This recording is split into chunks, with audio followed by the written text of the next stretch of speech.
Porque no habéis recibido el espíritu de esclavitud para estar otra vez en temor, sino que habéis recibido el espíritu de adopción, por el cual clamamos, Abba Padre.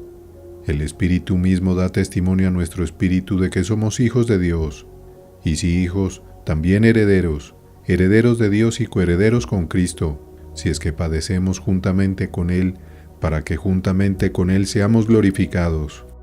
Romanos 15, versículo 17. No hay palabras más grandes jamás escritas que estas. Destacan incluso en un capítulo tan grandioso como este, como una expresión de la verdad verdaderamente única.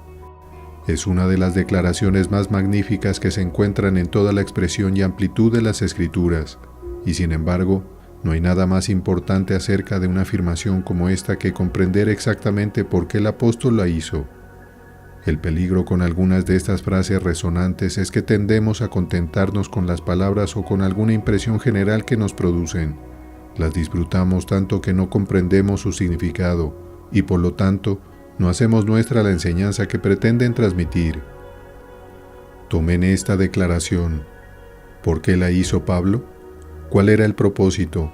¿Cuál fue la razón para decirla? La respuesta se da en el versículo 15. Porque, dice el apóstol, no habéis recibido el espíritu de esclavitud para estar otra vez en temor.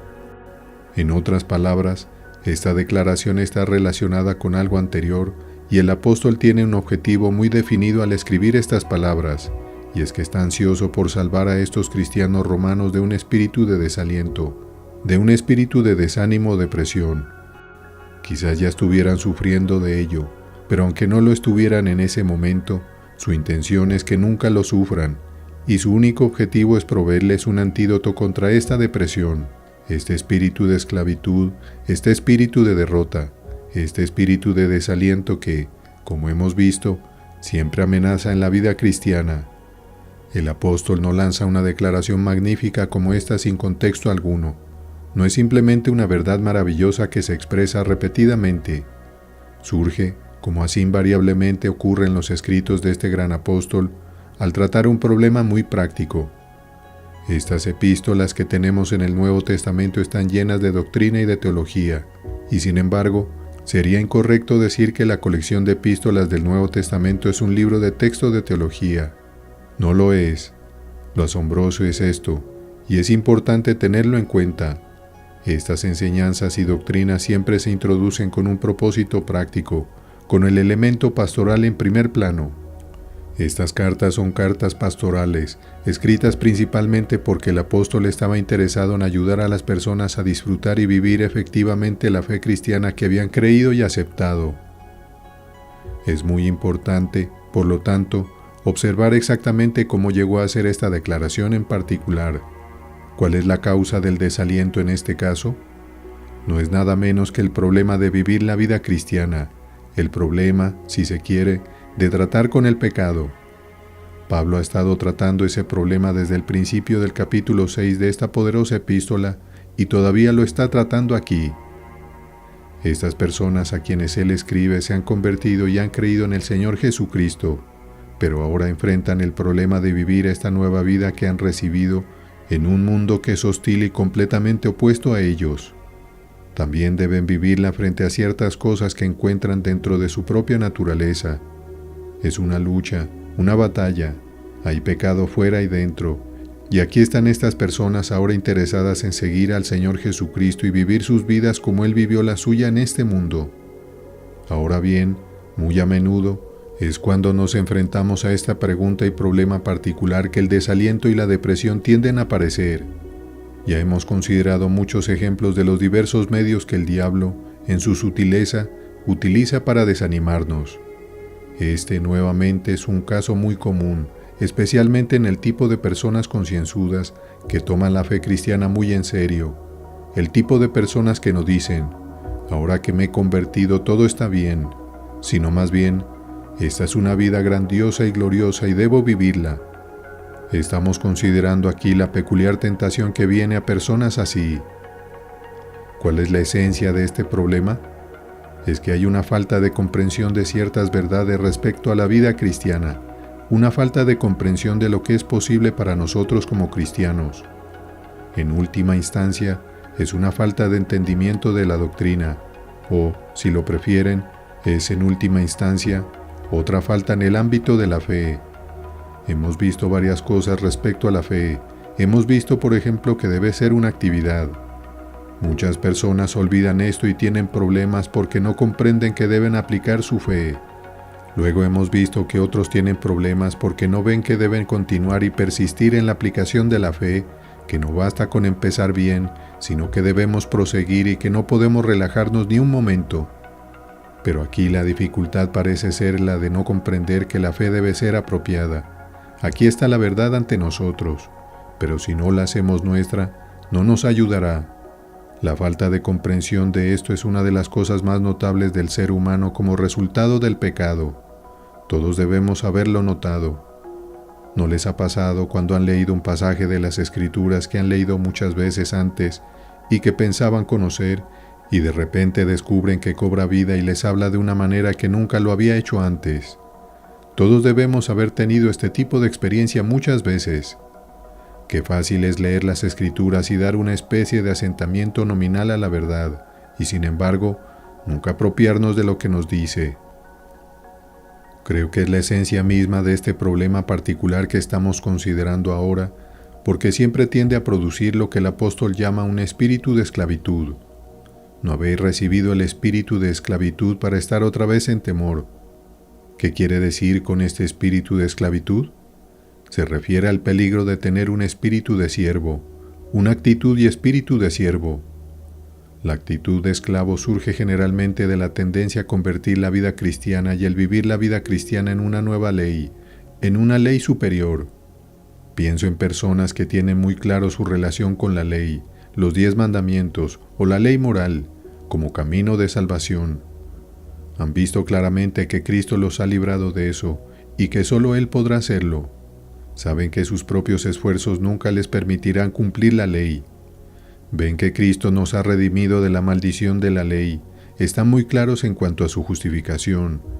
Sin embargo, ahora comienzan a mirar positivamente la vida cristiana y de una manera muy sutil, de manera inconsciente para ellos mismos, la convierten en una nueva especie de ley, con el resultado que caen en un espíritu de esclavitud y servidumbre. Piensan en la vida cristiana como una gran tarea que deben asumir y a la cual deben ahora aplicarse. Han leído el Sermón del Monte y se dan cuenta que es una representación de la vida cristiana, la vida que desean vivir. Se vuelven a otras enseñanzas de nuestro Señor registradas en los Evangelios y las encuentran allí. Luego pasan por las epístolas y ven allí las instrucciones detalladas que los apóstoles dan y dicen: esa es la vida cristiana. Y habiéndola encontrado así, la consideran como algo que deben asumir y poner en práctica en su vida diaria. En otras palabras, la santidad se convierte en una gran tarea para ellos y comienzan a planificar y organizar sus vidas e introducir ciertas disciplinas para permitirles llevarla a cabo. Esta actitud se ve de manera clásica en la Iglesia Católica Romana y en su enseñanza, en toda la idea del monasticismo, que no es sino una gran exhibición de esta misma cosa. Allí tienen a hombres y mujeres que, confrontados con la verdad cristiana, dicen: obviamente, la vida cristiana es una vida alta y exaltada, y si alguien va a vivir esa vida exitosamente, debe ser un asunto de dedicación total. Llegando aún más lejos dicen: no se puede hacer eso, y continúan en los negocios o en alguna profesión, o de hecho, en el mundo en absoluto. Hay que separarse del mundo, hay que salir de él, y lo hacen. Ahora bien, esa es la forma extrema de esta idea de que la santidad y el cultivo de la santidad y la vida espiritual es una ocupación a tiempo completo, y que uno debe dedicarse exclusivamente a ello y tener sus reglas para poderla vivir. Esto, según el apóstol Pablo, no es más que un espíritu de esclavitud, pero apenas necesito decir que esto no se limita a los católicos romanos, ni a otros que se llaman a sí mismos católicos. Puede ser bastante común, y de hecho es bastante común entre los cristianos evangélicos. Podemos imponernos fácilmente una nueva ley. Por supuesto, no la llamamos ley, y si nos diéramos cuenta de que nos estamos colocando bajo una ley, no lo haríamos, pero aún así hay una tendencia a hacerlo. Puedo probarlo con las frecuentes referencias a esto en las diversas epístolas del Nuevo Testamento. Consideren el argumento de Pablo al escribir a los Colosenses, donde tiene un pasaje específico que trata de este asunto. Escúchenlo expresar de esta manera al final del capítulo 2.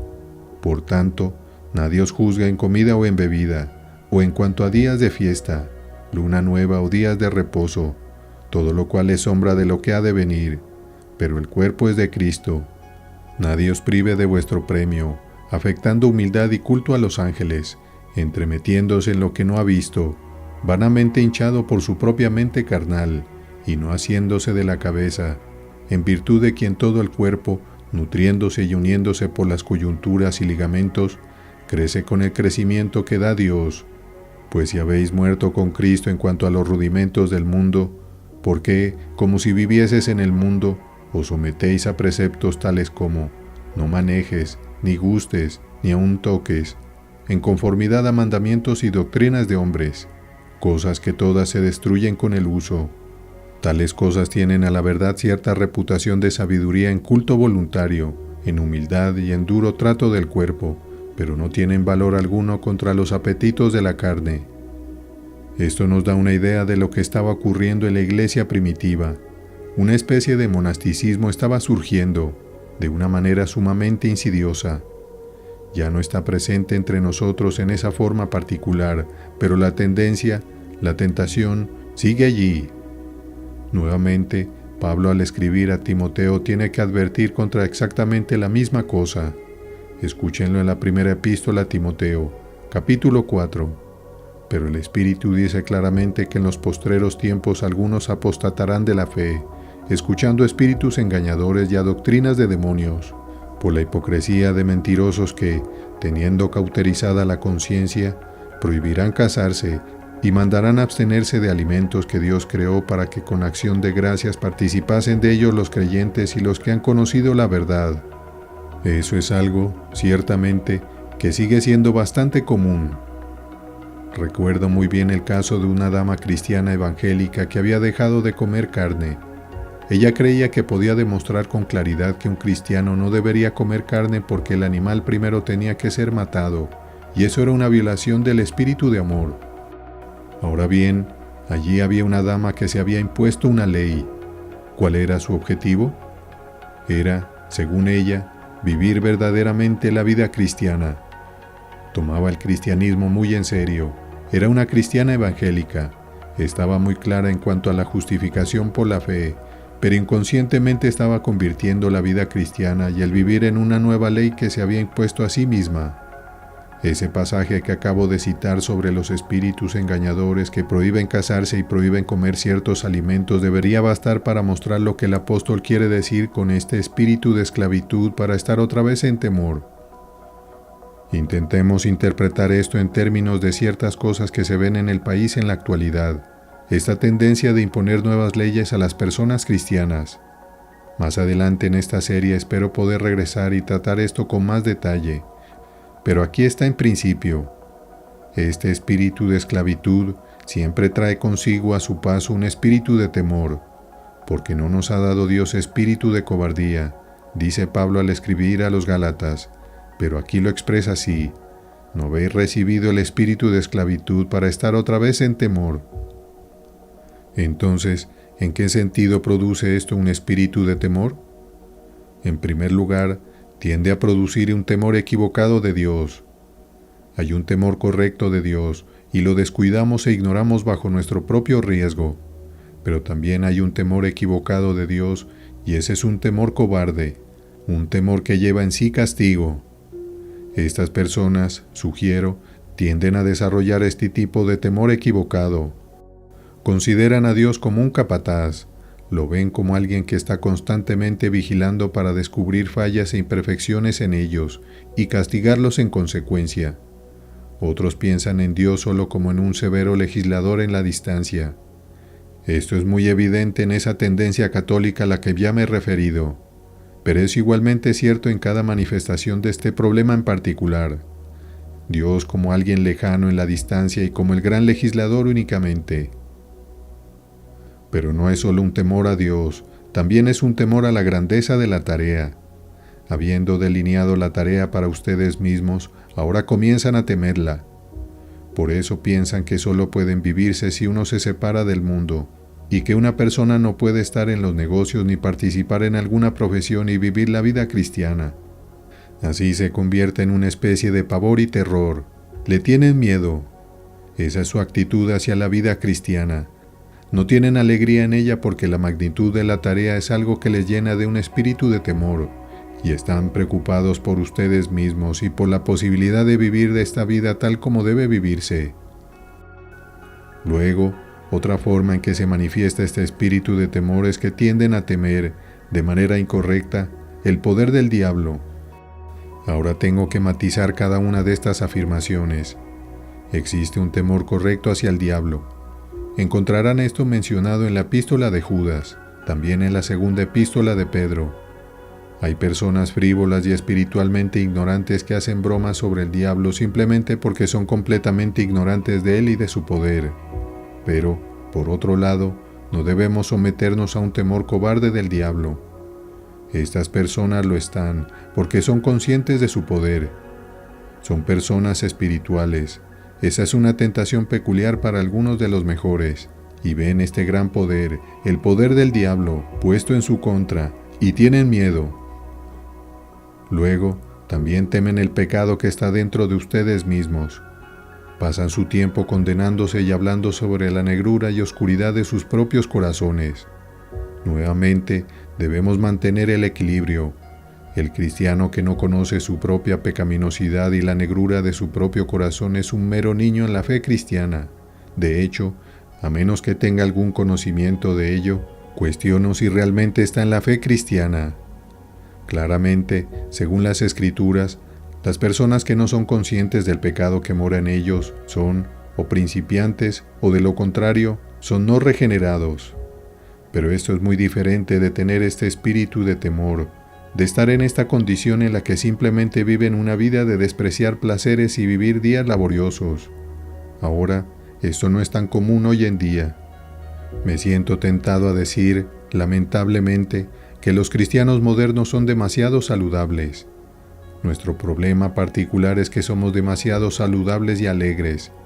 Si retroceden al siglo pasado, al siglo anterior y al anterior a ese, encontrarán esta otra tendencia, esta tendencia de estar siempre en luto y nunca regocijándose.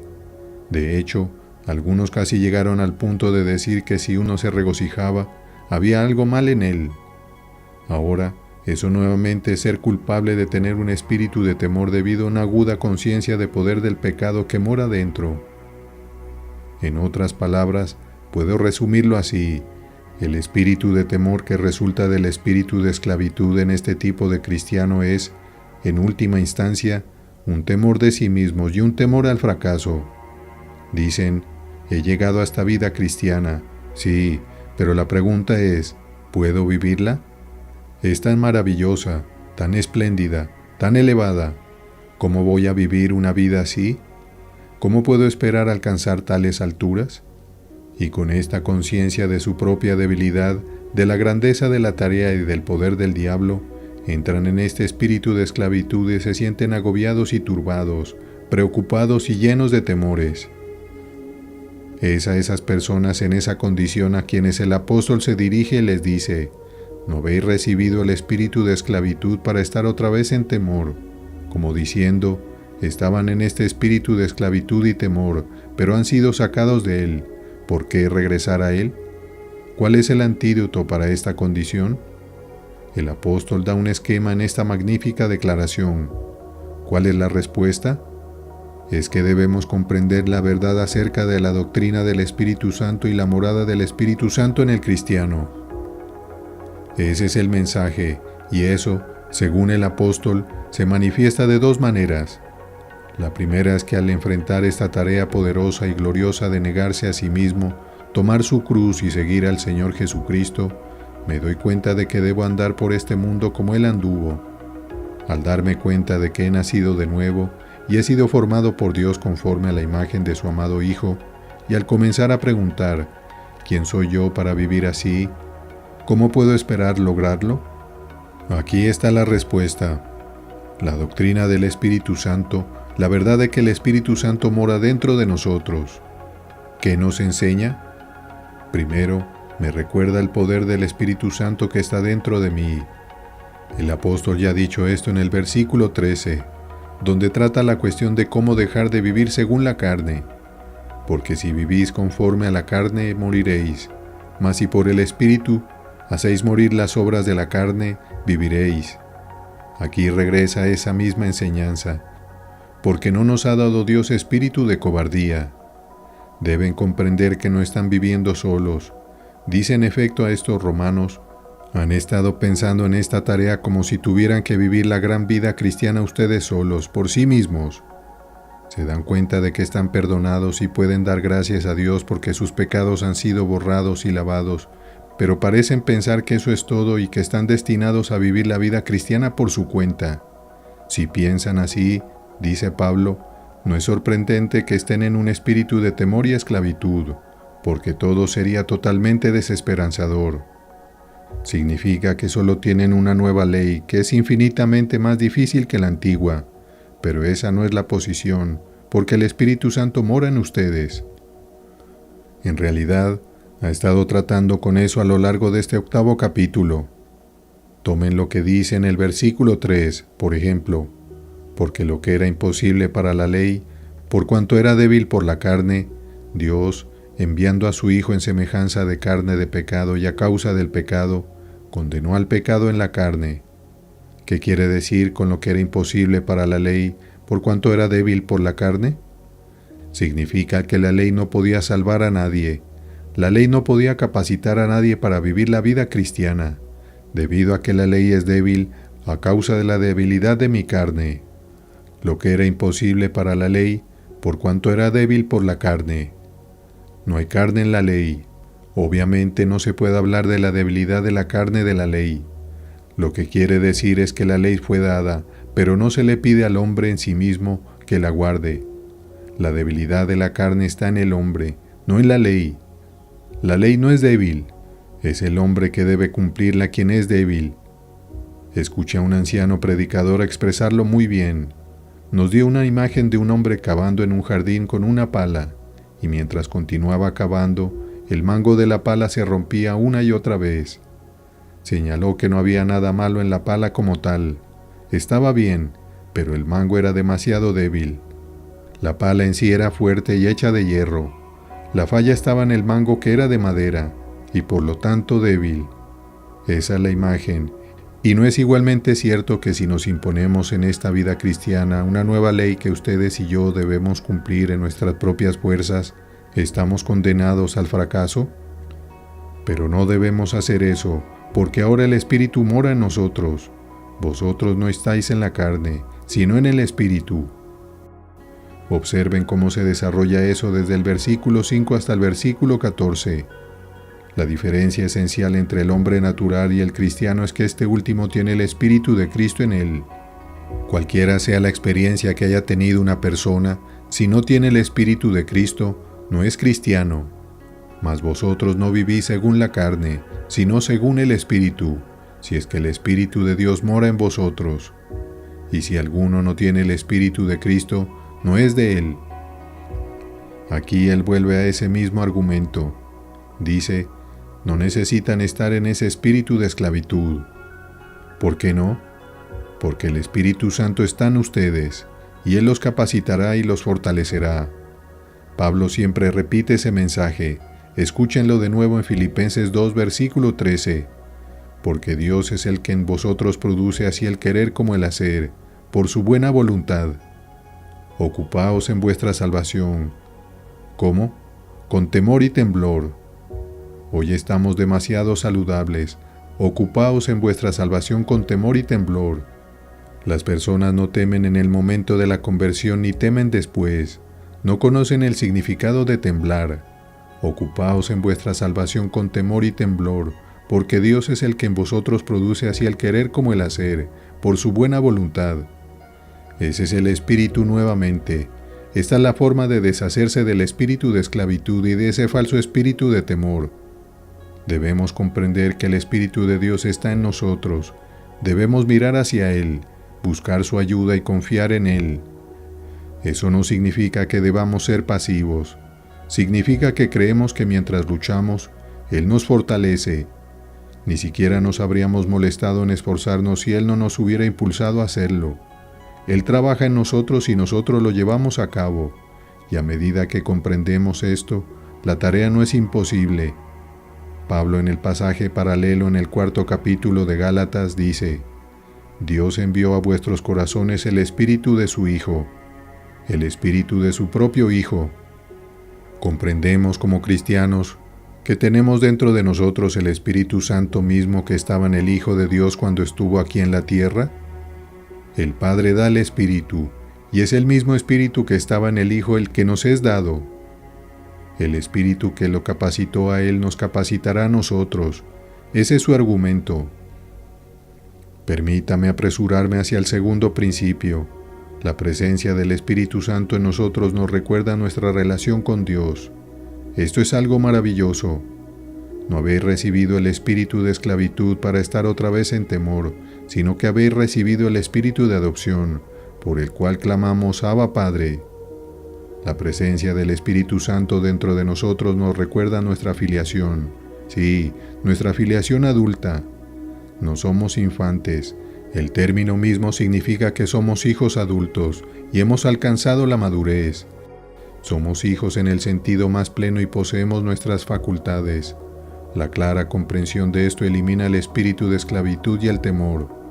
No elimina la reverencia y el temor de Dios, pero sí elimina el temor que trae el espíritu de esclavitud. ¿Cómo lo hace? Pues nos permite ver que nuestro objetivo al vivir la vida cristiana no es simplemente alcanzar un cierto estándar, sino agradar a Dios porque Él es nuestro Padre, el espíritu de adopción por el cual clamamos Abba Padre. El esclavo no tenía permitido decir Abba, y ese espíritu de esclavitud no considera a Dios como Padre. No ha comprendido que Él es el Padre, aún lo considera como un juez que condena, pero eso es incorrecto. Como cristianos debemos aprender a apropiarnos por fe del hecho de que Dios es nuestro Padre. Cristo nos enseñó a orar Padre nuestro. Este Dios eterno, eterno para siempre, se ha convertido en nuestro Padre, y en el momento en que lo comprendemos, todo tiende a cambiar. Él es nuestro Padre y siempre cuida de nosotros, nos ama con un amor eterno. Nos amó tanto que envió a su unigénito Hijo a este mundo y a la cruz para morir por nuestros pecados. Esa es nuestra relación con Dios, y en el momento en que lo comprendemos, todo se transforma. De ahora en adelante, mi deseo no es guardar la ley, sino agradar a mi Padre. Sabemos algo sobre eso por la naturaleza. El amor filial, la reverencia filial y el temor filial son tan diferentes de aquel viejo temor servil. Se basa en el deseo de agradar a nuestro Padre, y en el momento en que entendemos eso, perdemos el espíritu de esclavitud. Nuestra vida cristiana ya no es una cuestión de reglas y regulaciones, sino más bien nuestro deseo de mostrarle nuestra gratitud por todo lo que Él ha hecho por nosotros. Sin embargo, eso no agota el asunto. El Espíritu mismo da testimonio a nuestro espíritu de que somos hijos de Dios, y si hijos, también herederos, herederos de Dios y coherederos con Cristo. Ven el argumento, la lógica inevitable. Si somos hijos de Dios, debemos estar relacionados con el Señor Jesucristo. Él es el primogénito entre muchos hermanos, y estamos relacionados con Dios como hijos y herederos. ¿Han notado alguna vez lo asombroso que dice Juan en el capítulo 17, versículo 23? Escuchen a nuestro Señor mientras ora al Padre. Yo en ellos y tú en mí, para que sean perfectos en unidad, para que el mundo conozca que tú me enviaste, y que los has amado a ellos como también a mí me has amado. Nuestro Señor dice allí que Dios el Padre nos ama como amó a Él, el Hijo unigénito. Entonces, empezamos a darnos cuenta de esto, que ahora somos hijos de Dios, hijos de Dios. Tenemos esta nueva dignidad, esta nueva posición, este nuevo estatus, esta gloriosa posición en la que nos encontramos. Regresen nuevamente a esa oración sumo sacerdotal y observen cómo nuestro Señor dice que debemos glorificarlo en este mundo, exactamente como Él glorificó a su Padre. ¿Han comprendido eso? Esa es la vida cristiana, esa es la razón de vivir la vida cristiana, es comprender que pertenezco a Dios y que debo glorificarlo. Esa es la forma en que debo verlo. ¡Qué posición tan maravillosa! Y el Espíritu está en mí y me está capacitando para hacerlo. Él transforma mi perspectiva y pierdo el espíritu de esclavitud. De nuevo lo comprendo de esta manera. Comprendo que el Espíritu Santo está morando en mí. Ese es el argumento de Pablo en el 6º capítulo de Primera de Corintios. ¿O ignoráis que vuestro cuerpo es el templo del Espíritu Santo? Esa es la forma de vencer los pecados de la carne. Constantemente me encuentro teniendo que hacerle esta pregunta a las personas. Vienen a mí con algún problema o dificultad y dicen, he estado orando sobre esto. Y yo les digo, amigos, ¿se dan cuenta de que su cuerpo es el templo del Espíritu Santo? Esa es la respuesta. Lo digo de nuevo con el riesgo de ser malinterpretado, pero tales amigos en cierto modo necesitan orar menos y pensar más. Deben recordarse a sí mismos que sus cuerpos son templos del Espíritu Santo que habita en nosotros. La oración es siempre esencial, pero el pensamiento también es esencial, porque la oración puede ser solo un mecanismo de escape, casi a veces un clamor en la oscuridad de personas desesperadas y derrotadas. La oración debe ser inteligente, y solo a aquellos que comprenden que sus cuerpos son templos del Espíritu Santo, se les dará la respuesta y vendrá el poder. Finalmente, por supuesto, el Espíritu Santo en nosotros nos recuerda nuestro destino. Y si hijos, también herederos, herederos de Dios y coherederos con Cristo. Esa es la manera de ver la vida cristiana. Pablo constantemente usa este argumento y con frecuencia termina diciendo lo que expresa de manera tan gloriosa en los últimos 2 versículos de Romanos 8.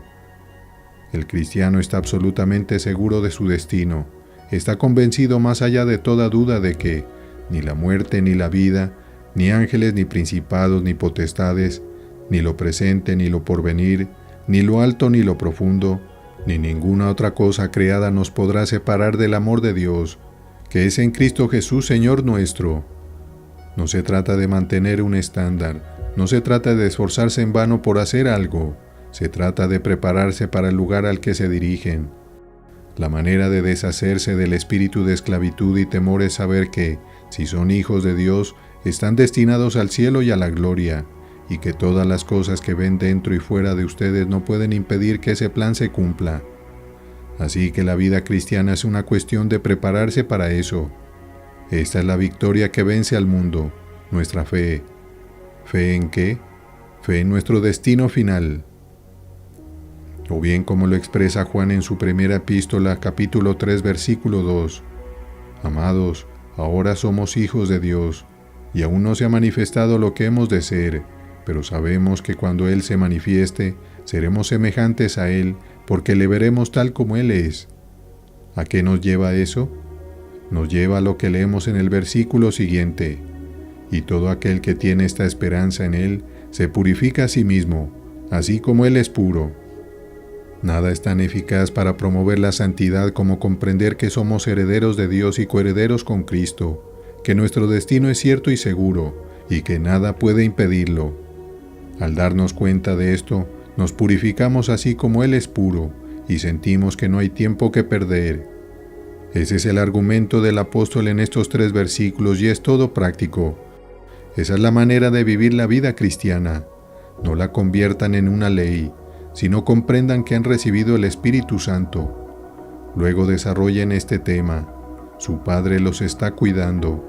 Él vela por ustedes. Sí, permítanme usar el lenguaje bíblico. Él está celoso de ustedes porque le pertenecen. Ustedes pertenecen a Cristo, son sus hermanos. El Espíritu Santo mora en su propio cuerpo y están destinados a la gloria. Pues bien, ¿qué significa eso?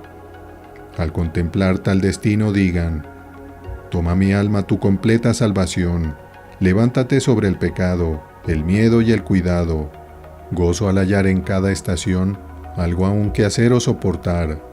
Piensa que espíritu mora en ti, que sonrisa de un padre es tuya, que Salvador murió para ganarte. Qué incorrecto es estar en un espíritu de esclavitud y de temor. Hijo del cielo, ¿te arrepentirás?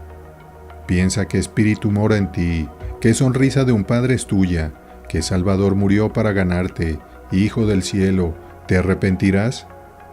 Esa estrofa de ese himno es una buena exposición de estos 3 versículos. Aférrate a ella, apropiense de ella, practíquenla. No se preocupen por lo que sienten. La verdad acerca de ustedes es gloriosa. Si están en Cristo, elévense sobre el pecado, el miedo y el cuidado.